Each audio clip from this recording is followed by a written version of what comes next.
ओम दुर्गायै नमः। सप्तमो अध्यायः। चंड और मुंड का वध। मैं मातंगी देवी का ध्यान करता हूँ। वे रत्नमय सिंहासन पर बैठकर पढ़ते हुए तोते का मधुर शब्द सुन रही हैं।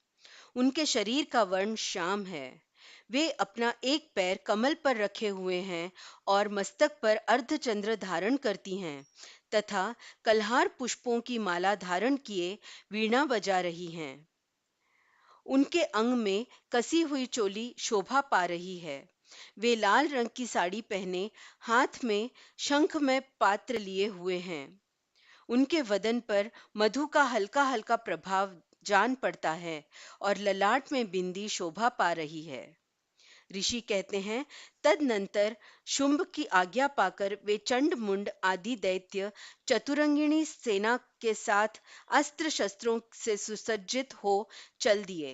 फिर गिरिराज हिमालय के सुवर्णमय ऊंचे शिखर पर पहुंचकर उन्होंने सिंह पर बैठी देवी को देखा। वे मंद मंद मुस्कुरा रही थीं। उन्हें देखकर दैत्य लोग तत्परता से उन्हें पकड़ने का उद्योग करने लगे।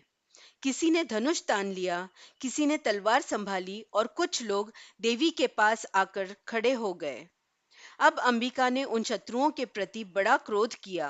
उस समय क्रोध के कारण उनका मुख काला पड़ गया, ललाट में भौहें टेढ़ी हो गई और वहां से तुरंत विकराल मुखी काली प्रकट हुई, जो तलवार और पाश लिए हुए थीं।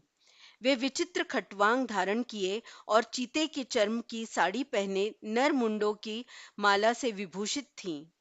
उनके शरीर का मांस सूख चुका था, केवल हड्डियों का ढांचा था, जिससे वे अत्यंत भयंकर जान पड़ती थीं। उनका मुख बहुत विशाल था, जीभ लपलपाने के कारण वे और भी डरावनी प्रतीत होती थीं। उनकी आंखें भीतर को धसी हुई और कुछ लाल थीं। वे अपनी भयंकर गर्जना से संपूर्ण दिशाओं को गुंजा रही थी। बड़े बड़े दैत्यों का वध करती हुई वे कालिका देवी बड़े वेग से दैत्यों की उस सेना पर टूट पड़ी और उन सबको भक्षण करने लगीं। वे पार्श्व रक्षकों, अंकुशधारी महावतों, योद्धाओं और घंटा सहित कितने ही हाथियों को एक ही हाथ से पकड़कर मुंह में डाल लेती थीं।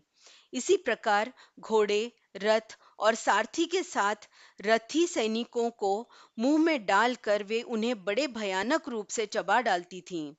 किसी के बाल पकड़ लेती, किसी का गला दबा देती, किसी को पैरों से कुचल डालती और किसी को छाती के धक्के से गिराकर मार डालती थीं।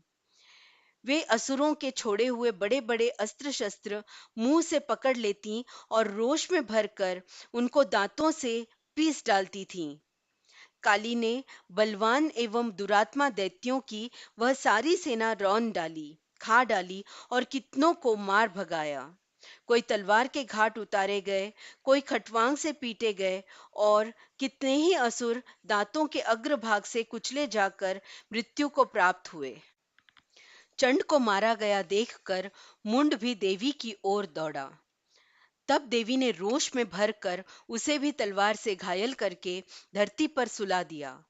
महापराक्रमी चंड और मुंड को मारा गया देख मरने से बची हुई बाकी सेना भय से व्याकुल हो चारों ओर भाग गई।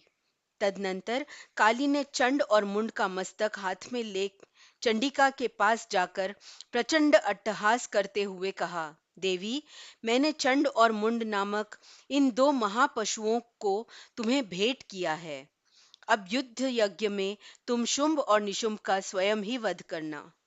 ऋषि कहते हैं, वहां लाए हुए उन चंड मुंड नामक महादैत्यों को देखकर कल्याणमयी चंडी ने काली से मधुर वाणी में कहा, देवी, तुम चंड और मुंड को लेकर मेरे पास आई हो, इसलिए संसार में चामुंडा के नाम से तुम्हारी ख्याति होगी।